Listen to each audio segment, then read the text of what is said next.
Hello नमस्कार दोस्तों, मैं हूँ ईश्वर प्रजापति। और आज हम जो कॉन्ट्रैक्ट एक्ट की अपनी सीरीज़ चल रही थी उसी सीरीज़ को हम मेरे हैंड रिटन नोट्स के माध्यम से कंटिन्यू करेंगे और बिल्कुल इजी लैंग्वेज में, सरल से सरल भाषा में हम कॉन्ट्रैक्ट एक्ट को समझने की कोशिश करेंगे। और ये वीडियो इंग्लिश मीडियम के बच्चों के लिए तो इम्पोर्टेंट है ही सही, लेकिन हिंदी मीडियम का जो कंटेंट है वो यूट्यूब पे बिल्कुल भी अवेलेबल नहीं है, तो ये हिंदी मीडियम के स्टूडेंट के लिए बहुत ही ज़्यादा हेल्पफुल होने वाली हैं। दोस्तों, आज की वीडियो में हम प्रपोज़ल की बात करने वाले हैं, प्रस्तावना की बात करने वाले हैं। प्रस्तावना को, प्रपोज़ल को इंडियन कॉन्ट्रैक्ट एक्ट के सेक्शन 2A में डिफ़ाइन किया गया है। प्रपोज़ल की डेफिनेशन हिंदी में कहती हैं कि जबकि एक व्यक्ति किसी बात को करने या करने से प्रवृत्त रहने की अपनी रजामंदी किसी अन्य को इस दृष्टि से संज्ञापित करता है कि ऐसे कार्य या प्रवृत्ति के प्रति उस अन्य की अनुमति अभिप्राप्त करें, तब वह प्रस्तावना करता है, यह कहा जाता है। यही डेफिनेशन इंग्लिश में क्या कहती हैं? When one person signifies to another his willingness to do or to abstain from doing anything with a view to obtaining the assent of that other to such act or abstain, he is said to make a proposal। जैसे for example के लिए बात करें दोस्तों अपन,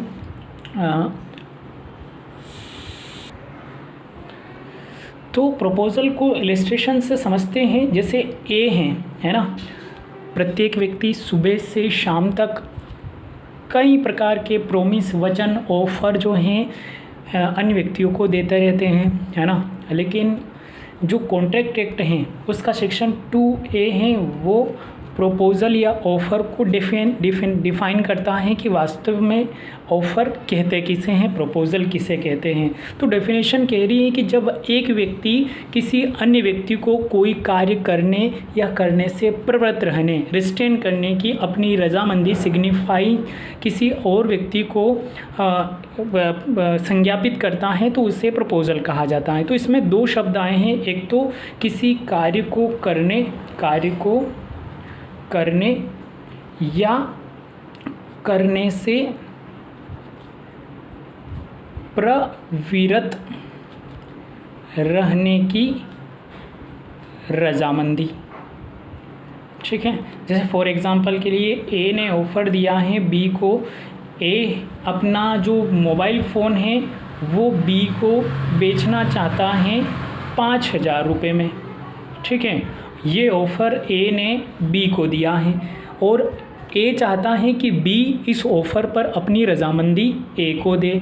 तो ये कोई बात करने के लिए या करने से प्रवृत्त रहने में क्या क्या आ सकता है, ये तो है कि कोई बात करने के लिए अपनी रजामंदी किसी और को संज्ञापित करता है। ए ने अपना मोबाइल बेचने का ऑफ़र जो है वो बी को दिया है, यही प्रपोज़ल है। या कोई कार्य करने से प्रवृत्त रहने की रजामंदी, जैसे कई सारे लोग हैं, ए, बी, सी, डी, ये चारों लोग जो हैं किसी ऑक्शन में पार्टिसिपेट करने वाले हैं, कोई नीलामी होने वाली है, उस नीलामी में पार्टिसिपेट करने वाले हैं, ठीक है। लेकिन डी जो है इस नीलामी में भाग ना ले, है ना, डी इस ऑक्शन में पार्टिसिपेट ना करें, इसके लिए ए जो है इसको ऑफ़र देता है कि आप इस नीलामी में हिस्सा ना लो, इसके लिए मैं आपको 5,000 रुपये देने का प्रॉमिस करता हूँ। तो यहाँ पर कोई बात करने से प्रवृत्त रहने की रजामंदी कोई व्यक्ति किसी दूसरे व्यक्ति को संज्ञापित करता है, तो इसे भी प्रपोज़ल कहा जाता है, ठीक है।